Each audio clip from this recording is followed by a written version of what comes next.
제목 검은 장판 아래. 장르 현대 오컬트 한국형 테마 미스터리 공포 액션 단편 소설. 프롤로그 비는 사흘째 그치지 않고 있었다. 서울 외곽 재개발이 진행 중인 오래된 동네는 빗물에 젖어 색을 잃고 있었다. 낡은 담벼락과 금이 간 계단, 오래된 상가의 핏바랜 간판들. 그 사이에 유독 시간에서 밀려난 것 같은 빌라 한 채가 남아 있었다. 삼정 빌라. 3층짜리 회색 건물. 겉으로 보기엔 그저 허름한 월세 건물에 불과했다. 하지만 지난 보름 사이 그곳 302호에 들어간 사람 셋이 사라졌다. 첫 번째는 지방에서 올라온 고시생이었다. 계약한 지 이틀 만에 실종되었다. 문은 안에서 잠겨 있었고 지갑과 휴대폰은 방 안에 그대로 남아 있었다. 두 번째는 배달 일을 하던 젊은 남자였다. 빌라 계단 CCTV에는 그가 분명 302호로 들어가는 장면이 찍혀 있었다. 그러나 다시 나오는 장면은 없었다. 세 번째는 인테리어 업자였다. 도배와 장판을 새로 하러 들어갔다가 소식이 끊겼다. 함께 일하러 오기로 했던 조수는 약속 시간보다 늦게 도착했고 열린 문틈으로 안을 들여다보다 그대로 비명을 질렀다. 방 안에는 공구 가방이 있었고 장판 한쪽이 찢겨 있었다. 그리고 바닥엔 무언가에 끌려간 듯한 길고 검은 자국이 남아 있었다. 시체는 없었다. 피도 없었다. 그저 사람이 있었다는 흔적만 남아 있었다. 일장 의뢰. 경찰도 왔다 갔습니다. 별거 아니라더군요. 가출이거나 범죄여도 외부로 끌려나간 흔적이 없으니 수사가 쉽지 않다네. 김태성은 양손으로 종이컵을 감싸 쥔 채 말했다. 손등이 젖어 있었다. 비 때문만은 아닌 것 같았다. 그런데요. 그가 한숨 섞인 목소리로 덧붙였다. 제가 봤습니다. 한도윤은 말없이 담배를 입에 물었다가 카페라서 다시 주머니에 넣었다. 그는 상대가 다음 말을 꺼내기까지 기다렸다. 뭘 봤는데요? 서아린이 조용히 물었다. 김태성은 잠시 입술을 깨물었다. 주변을 둘러보고 나서야 겨우 입을 열었다. 바닥이 움직였어요. 도윤은 아무 말도 하지 않았다. 김태성은 자신이 하고 있는 말이 얼마나 우스워 보일지 알고 있다는 얼굴이었다. 그러나 그는 멈추지 못했다. 302호 문 앞에 서 있었는데 안에서 아무 소리도 안 나길래 열쇠로 문을 열려 했습니다. 그런데 문 아래 장판이 꿈틀했어요. 처음엔 물이 찬 줄 알았습니다. 그런데 아니었어요. 어떻게 움직였죠? 할인이 물었다. 안쪽에서 누가 손으로 밀어 올리듯이요. 그 순간 할인의 눈빛이 아주 미세하게 굳었다. 도윤은 그걸 놓치지 않았다. 이 집 원래 무슨 자리였는지 알아요? 김태성은 고개를 저었다. 예전부터 그냥 주택가였다고만 들었습니다. 다만 이상한 얘기는 있었습니다. 어떤 얘기요?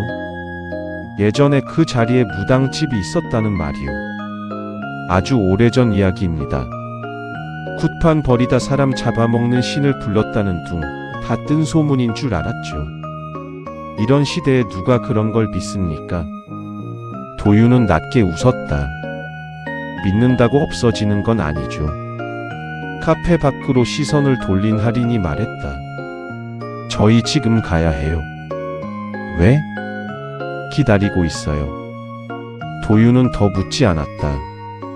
2장 삼정 빌라 302호. 빌라에 도착했을 때 비는 오히려 더 굵어져 있었다. 회색 하늘 아래 삼정 빌라는 마치 물에 젖은 시체처럼 축 늘어진 형태로 서 있었다. 주변 건물들은 대부분 철거를 앞두고 비어 있었고 인적은 거의 없었다. 도윤은 건물을 올려다보며 중얼거렸다. 이상하네. 이런 건물은 보통 주변부터 죽어 있어야 하는데 이미 죽어 있어요. 할인이 말했다. 도윤이 그녀를 돌아보았다.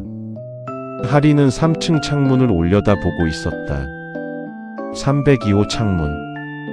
안은 캄캄한데도 누군가 그 안에서 아래를 내려다보고 있는 듯한 기분이 들었다. 사람이 아니라 집이 보고 있어요. 하린이 낮게 말했다. 도윤은 계단으로 향했다. 철제 난간은 녹이 슬어 손을 대면 손바닥에 붉은 가루가 묻었다. 계단 찬마다 습기와 곰팡이 냄새가 배어 있었고 3층으로 올라갈수록 공기가 묘하게 무거워졌다. 302호 앞에 섰을 때 도윤은 걸음을 멈췄다. 문 앞 장판이 들떠 있었다. 문틈 아래로 삐져나온 장판의 끝이 아주 미세하게 떨리고 있었다. 바람 때문이라고 하기엔 리듬이 이상했다. 마치 안쪽에서 규칙적으로 숨을 쉬는 것 같았다. 하린의 목소리가 낮아졌다. 여기요. 뭐가 느껴져? 밑에서 올라와요. 도윤은 잠시 바닥을 바라보았다. 그러다 김태성에게서 받은 열쇠를 꺼내 문을 열었다. 철문이 삐걱거리며 열리는 순간 축축하고 싸늘한 공기가 얼굴을 스쳤다. 방 안은 놀라울 만큼 정돈되어 있었다. 싱크대 위에는 설거지되지 않은 컵 하나가 놓여 있었고 식탁에는 편의점 도시락 용기가 정리된 채 버려져 있었다.